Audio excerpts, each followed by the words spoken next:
Exercise 2.2 का ही next question है। क्वेश्चन क्या है, under what conditions on A and B are the following statements are true.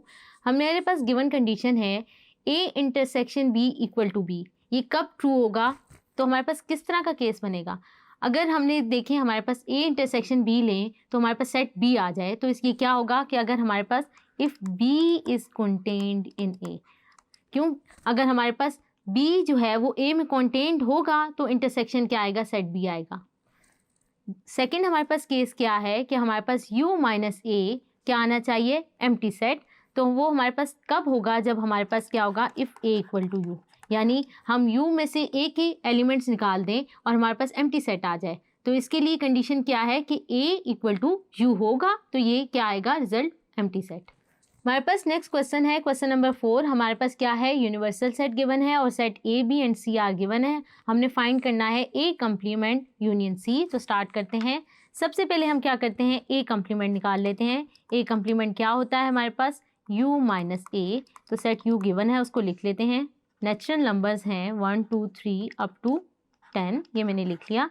Minus ए मेरे पास क्या है 2 4 6 8 10। अब हमने क्या करना है, सेट u में से a के एलिमेंट्स को निकाल देना है, तो जो बाकी आंसर आएगा उसको लिख लेते हैं।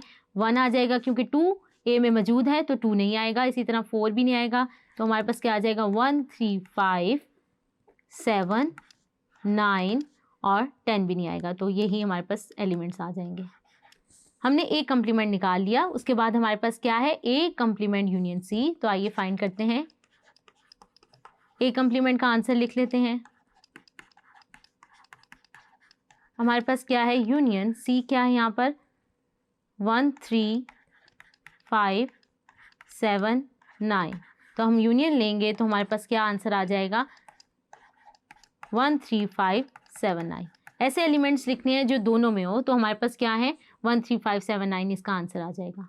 इसके बाद नेक्स्ट क्वेश्चन है, using the Venn diagrams if necessary find the single sets equal to the following. हमारे पास क्या कंडीशन है, ए इंटरसेक्शन यू निकालना है हमने, तो उसके लिए हम क्या करते हैं, वेन डायग्राम ले लेते हैं। यू को हमने यूनिवर्सल सेट ले लिया, रेक्टेंगुलर रीजन से हमने उसको डिनोट कर दिया। इसी तरह हमने उस क्या किया, एक सेट ए ले लिया, जैसे कि आप फिगर में देख सकते हैं। तो हमने क्या फाइंड करना था, ए इंटरसेक्शन यू वो किसके बराबर आ जाएगा, जब हम ए और यू का इंटरसेक्शन लेंगे तो हमारे पास क्या आ जाएगा, यू जो है वो हमारे पास यूनिवर्सल सेट है, बिगर सेट है, तो इंटरसेक्शन में हमारे पास क्या आएंगे, दोनों के कॉमन एलिमेंट्स, तो आंसर हमारे पास क्या आ जाएगा, खाली सेट ए, जैसे कि आप वेन डायग्राम में इसकी रिप्रेजेंटेशन को देख सकते हैं। इसके बाद नेक्स्ट है हमारे पास use Venn diagrams to verify the following. हमने क्या करना है, लेफ्ट साइड को राइट साइड के बराबर प्रूव करना है with the help of Venn diagrams. तो स्टार्ट करते हैं। अगर हम लेफ्ट साइड ले लें तो हमारे पास क्या आ जाएगा, a माइनस बी। हमने सबसे पहले क्या निकालना है, हमारे पास क्या है लेफ्ट साइड पे a minus B complement intersection b।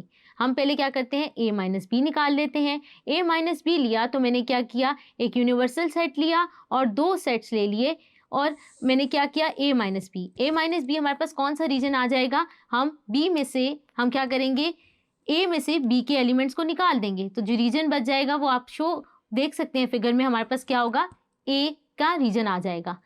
तो हमने a माइनस बी निकाल लिया। अब हमने क्या करना है, a माइनस बी कंप्लीमेंट निकालना है, तो उसके लिए जो हमने वेन डायग्राम बनाई उसको आप देख सकते हैं, वो क्या होगी हमारे पास। अब हमारे पास a माइनस बी कंप्लीमेंट का क्या मतलब है, u में से a माइनस बी माइनस कर देना है। जब हम u में से a माइनस बी माइनस करेंगे तो बाकी हमारे पास सारा रीजन आ जाएगा, और a माइनस बी वाला जो हमने कलेक्ट किया था वो माइनस हो जाएगा, जैसे कि आप अपनी फिगर में देख सकते हैं। उसके बाद हमने क्या करना है, a माइनस बी कंप्लीमेंट ले लिया, उसके बाद इंटरसेक्शन ले लेना है b सेट के साथ। जब हमने इंटरसेक्शन b सेट के साथ लिया तो हमारे पास रिजल्ट क्या आ जाएगा, सेट b, जो कलर्ड आप अपनी स्क्रीन पे देख सकते हैं। तो हमारे पास क्या प्रूफ करना था, हमने a minus B complement intersection b किसके बराबर आना चाहिए, सेट b के, तो ये हमारे पास बराबर आ गया, जैसा कि आप वेन डायग्राम्स में देख सकते हैं। थैंक यू, होप सो आपको ये समझ आया होगा। Thank you.